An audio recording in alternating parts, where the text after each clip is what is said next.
Qu'est-il arrivé à la famille Gerrish ?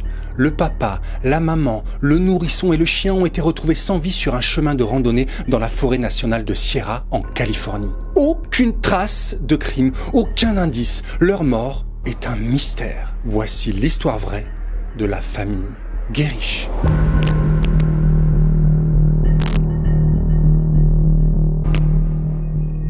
Nous sommes le 15 août 2021. John Gerrish, 45 ans, ingénieur chez Snapchat, et Hélène, son épouse, 30 ans, professeur de yoga, décident d'aller faire une jolie randonnée dans la forêt de Sierra, réputée magnifique et prisée des randonneurs. Ils emmènent Muyi, leur fille âgée d'à peine 1 an, et bien sûr Oski, leur chien, qui participe à toutes les balades. Les voilà partis pour une belle journée. Mais on va les retrouver 2 jours après, le 17 août, sur un chemin de randonnée, tous morts, John, Muyi et Oski ensemble, tandis qu'Hélène se trouve un peu plus haut, en altitude. Leur voiture n'est qu'à 2,5 km de l'endroit où on les retrouve. Les enquêteurs sont perplexes. Il n'y a aucune blessure, aucun traumatisme, et le mystère commence.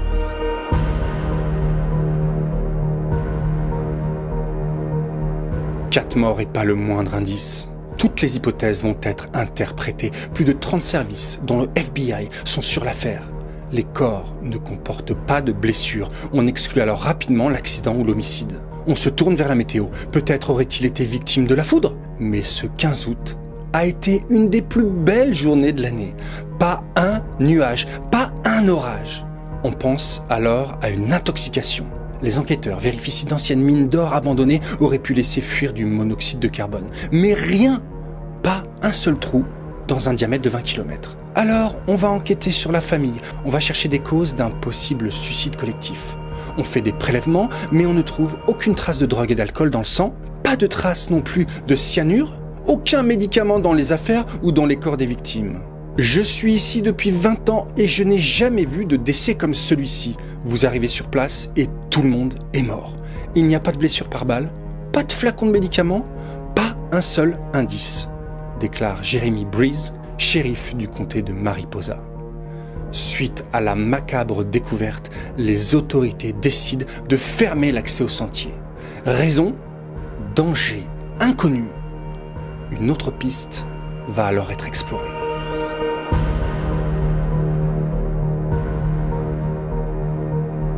Une alerte aux algues vertes a été déclarée dans la zone où on a retrouvé la famille. De nombreux panneaux sont disposés aux entrées des sentiers. Impossible pour la petite famille de ne pas les voir. La rivière Merced est en effet victime d'une prolifération de ces algues. Peut-être que si la famille avait soif, elle aurait pu aller puiser de l'eau dans cette rivière et, en consommant cette eau contaminée, les 4 victimes auraient succombé à cet empoisonnement. Mais dans la gourde, il n'y a aucune trace de ces algues. Les enquêteurs pensent alors que le chien aurait pu aller boire cette eau, serait entré dans l'eau et en ressortant et en se secouant, aurait aspergé et ainsi répandu l'agent toxique sur la petite famille. On demande alors de nouvelles analyses pour détecter des hépatotoxines et des neurotoxines sur les vêtements des victimes. Mais rien, pas une seule trace de ces algues tueuses, même sur le chien Oski. La piste des algues tueuses est alors écartée.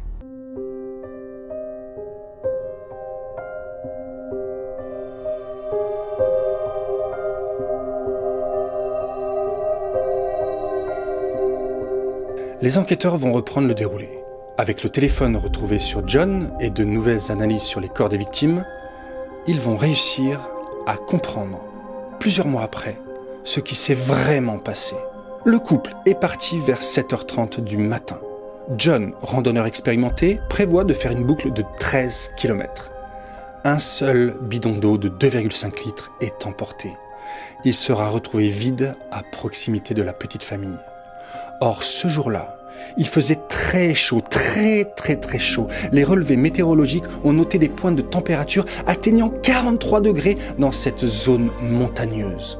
Un peu avant midi, John tente d'envoyer un message à un proche. « Nous avons besoin d'aide, nous n'avons plus d'eau et le bébé surchauffe. » Dans cette zone reculée, le réseau est très mauvais et le message n'arrivera jamais à son destinataire. À 12h09, John ou Hélène tentent d'appeler encore un proche, mais l'appel n'aboutit pas. Vers 12h35, sans doute dans la panique, ils essayent à nouveau par 4 fois d'affilée d'appeler des proches, sans succès. Dans le téléphone, il y a une dernière photo prise à 12h25, une capture d'écran de leur position. Pourquoi la famille n'a pas appelé le numéro d'urgence 911 pour alerter de cette situation? Les enquêteurs vont alors comprendre que la chaleur est à l'origine du drame. Des causes concordantes ont accéléré un drame inévitable.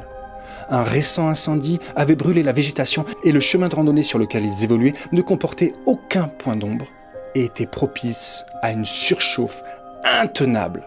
L'eau a dû manquer assez rapidement et le bébé a dû commencer à montrer des signes inquiétants d'hypothermie. En chemin, John a dû aussi être victime d'un coup de chaleur et a dû s'arrêter avec le bébé car il ne pouvait peut-être plus continuer. En plein soleil, John ne pouvant plus avancer, Hélène, aussi victime de déshydratation, a dû s'affoler et partir seule chercher du secours. Mais son état ne lui a pas permis de continuer et elle s'est allongée également sur le chemin sans pouvoir faire un pas de plus. L'histoire de cette famille s'est arrêtée le 15 août 2021. John, Hélène, Muyi et Oski ont malheureusement été victimes de leur imprudence dans un environnement hostile. La nature est belle et impitoyable et l'arpenter demande toujours un minimum de préparation, de précaution et d'humilité.